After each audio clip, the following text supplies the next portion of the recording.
पूरी तरह सरकार फेलियर है। परीक्षा के विषय को परीक्षा ठीक से कंडक्ट नहीं करवा पा रही है और ऐसा जो चरमरा सी गई है उसका उसी का मूल कारण है कि आज जो निजी विद्यालय हैं, निजी विश्वविद्यालय हैं, निजी महाविद्यालय हैं, उनका दिन प्रतिदिन जो है वो वर्चस्व बढ़ता जा रहा है। इंडिया कंपनी ने भारत को गुलाम बनाया था और एक वर्चस्व स्थापित किया था। ठीक उसी प्रकार आज British India east India company नहीं है, लेकिन जो आधुनिक कंपनियां हैं, चाहे वो अडानी ग्रुप्स की हों या एनटीपीसी ग्रुप्स की हों, या फिर आपके कुछ मन में है ऐसा कुछ? नहीं, ऐसा कुछ नहीं है। समय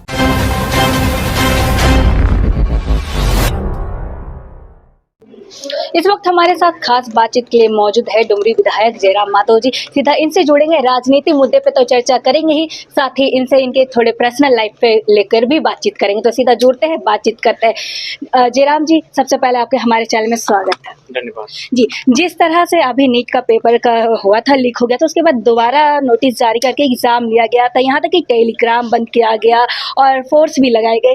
ये सब आप कैसे देखते हैं? क्या इस प्रकार की जो चीजें हो रही है और उस बीच स्टूडेंट मेंटली टॉर्चर हुए, क्या कहेंगे आप इस पे? देखिए, सरकार की फेलियरिटी है। पूरी तरह सरकार फेलियर है। परीक्षा के विषय को परीक्षा ठीक से कंडक्ट नहीं करवा पा रही है और ऐसे में हमें लगता है कि आज पूरे देश से शिक्षा मंत्री को इस्तीफा मांगा जा रहा है। उनको विचार करना चाहिए, क्योंकि अगर आप जिम्मेवारियों को ले नहीं पा रहे हैं तो मुझे नहीं लगता है उस पद पर आपको बने रहने का कोई औचित्य बनता है। तो क्या लगता है झारखंड में जो चीजें देखे कि कहीं ना कहीं झारखंड में भी शिक्षा व्यवस्था कहीं ना कहीं बहुत ज्यादा गड़बड़ है, कैसे देखते हैं? केंद्र सरकार के नेतृत्व में और राज्य सरकार के नेतृत्व में, दोनों के नेतृत्व में जो देश की और राज्य की शिक्षा व्यवस्था है, शैक्षणिक संस्थान है, वो हमें लगता है कि बड़े ही बीमार अवस्था में है, लाचार अवस्था में है। आप किसी भी केंद्र के द्वारा संचालित विद्यालयों का या फिर राज्य के द्वारा संचालित विद्यालयों का अगर आप अचानक से औचक निरीक्षण करते हैं तो उन निरीक्षण में आपको पता चलेगा शिक्षकों का अभाव है, या तो वहाँ पर जो सुविधाएं होनी चाहिए पठन पाठन के लिए उन सुविधाओं का अभाव है। तो हमें लगता है कि एक संघर्षशील अवस्था में यहाँ की शैक्षणिक व्यवस्था है जो चरमरा सी गई है। उसका उसी का मूल कारण है कि आज जो निजी विद्यालय हैं, निजी विश्वविद्यालय हैं, निजी महाविद्यालय हैं, उनका दिन प्रतिदिन जो है वो वर्चस्व बढ़ता जा रहा है, उनका उदय लगातार बढ़ता जा रहा है। इसका मूल कारण है कि जो सरकार की संस्थाएं हैं शैक्षणिक, वो ध्वस्त होती जा रही है। जी। जयराम साहब, अगर देखेंगे जो अभी हाल फिलहाल जो चुनाव हुआ था, राज्यसभा का चुनाव, उसको आप कैसे देखते हैं? जिस प्रकार से क्या विधायक लोग पहले से ही मतलब रेडी रहते हैं या फिर वो अपनी मर्जी से देते हैं या फिर ये सारे प्लान, क्योंकि आप जनता को सब कुछ सच्चाई दिखाते हुए आते हैं, तो क्या करेंगे? देखिए, आप उनकी तरफ से बातचीत होती है, जैसे हमारे माध्यम से हमको दोनों दलों के माध्यम से हमें टेलीफोनिक हुआ, दोनों तीनों ही दल से हुआ, और कई ने तो कहा कि आप जो हम लोग जहाँ ठहरे हैं वहीं पर आइए, हमारे साथ रहिए 2-3 दिन, हमको सेवा का अवसर दीजिए। तो हमने कहा नहीं, मत देना अलग विषय है, लेकिन आपके साथ रहकर आपको मत नहीं देंगे। हम ठीक ठाक स्वतंत्र हैं और हम जो बाकी विधायक कोई बीएनआर होटल में अपना वहाँ के व्यंजन का लुत्फ ले रहे हैं, कोई रेडिएशन में वहाँ के व्यंजनों का लुत्फ ले रहे थे, उस कालखंड में हम अपने जिला 2-3 जिलाओं का भ्रमण कर रहे थे। तो ये चीजें आती है और उन्हें अपना वोट अपने पाले में करने के लिए कई प्रकार का भरोसा विश्वास भी दिलाया जाता है और उसके बाद वो बंद कर कुछ चीजों को समझौता करके इधर से उधर वोट करते हैं। जी। अभी हाल ही फिलहाल देवेंद्र दा को 12 घंटा के लिए जेल में रखा गया था, जबकि ये 3 बच्चों की इंसाफ ली गई थी। इस तरह के प्रशासन को आप कैसे देखते हैं? यहाँ की क्या स्थिति है सुरक्षा? उस पर हम एक ही लाइन कहना चाहेंगे कि हमारा देश लोकतांत्रिक और स्वतंत्र भारत तभी है जब तक आपका सामना किसी कंपनी से नहीं हुआ है।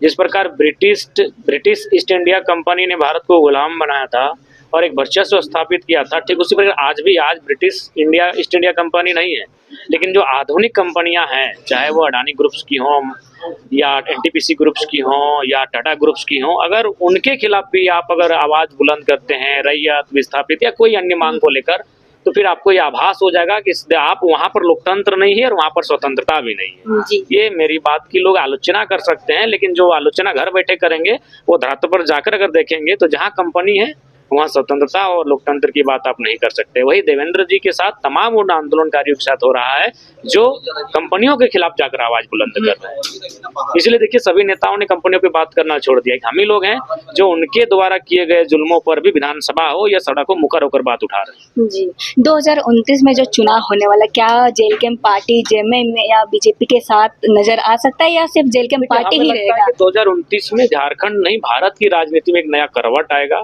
तीसरे विकल्प की ओर राज्य की जनता टकटकी निगाहों से देख रही है और वो तीसरे विकल्प की ओर रुख भी करेगी। तो हम लोग अब हमारे लिए चुनौती ये है कि हम अपने आप को कितना मजबूत उस समय रखेंगे, कितना सक्षम रखेंगे ताकि जनता हमारे साथ खड़ी हो। जी, ये तो थी राजनीति की बात। अब इनसे थोड़ा-सा इनके पर्सनल लाइफ के बारे में जानने की कोशिश करेंगे।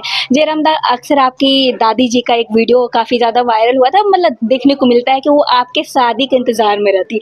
तो क्या आप कब जा रहे हैं करने शादी या फिर आपके कुछ मन में है ऐसा कुछ? नहीं, ऐसा कुछ नहीं है, समय का अभाव है। अभी हम लोग कार्यक्रम मने लोगों की सेवा में, समस्याओं में इतने अपने आप को हम लोग ढाल दिए हैं कि हम लोग को अपने निजी जीवन के लिए वक्त नहीं मिलता। निजी जीवन के आपको वक़्त नहीं मिलता, पर आपकी दादी एक अलग ही इंतज़ार में बैठी हुई है। ठीक है, उनकी अपनी एक इच्छा है, लेकिन कभी-कभी वो हमारी दादी उस परिवार से ताल्लुक़ रखती हैं जिन्होंने हमेशा त्याग किया है। मेरे पिताजी झारखंड आंदोलन के शहीद रहे हैं, तो निसंदेह उन्होंने त्याग को देखा है और आज उनका नाती भी अगर त्याग के रास्ते पर है, तो हमें लगता है कि वो समझ जाएँगी।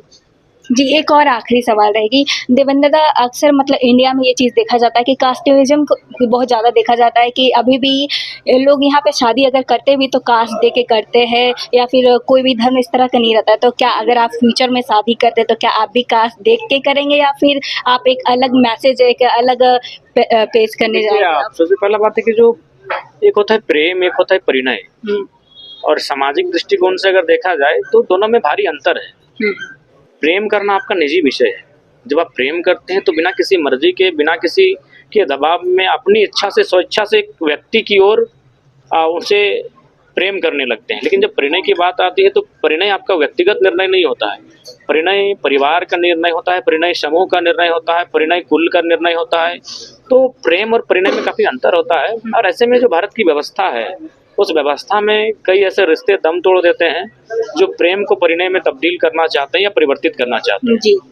मुझे लगता है कि बदलते समय के साथ ये सारी चीज़ें नियंत्रित हो जाएँगी और लोग इस लोगों को क्या परंपराओं मैसेज से आगे देना निकल चाहेंगे के आप? लोगों को क्या, क्योंकि आजकल ये सब चीज़ें बहुत ज़्यादा हो गया है, या तो लोग इसी के चक्कर में काफ़ी ज़्यादा एक-दूसरे का मर्डर करते हुए नज़र आ रहे हैं। काफ़ी ज़्यादा ये संकट वाला ऐसा चीज़ हो नहीं गया है। करना क्या चाहिए, कहेंगे आप? मने कुछ अनैतिक कृत्य ना हो।